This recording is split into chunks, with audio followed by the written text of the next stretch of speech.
Why don't we tile shower floors like this more often, instead of settling for uneven basic layouts? After spreading mortar, he starts placing tiles that were pre-cut into different shapes to match the exact slope of the shower pan, so water drains perfectly to the center.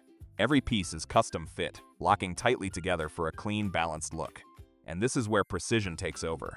He checks each tile, making small adjustments to keep every line straight and the surface perfectly even.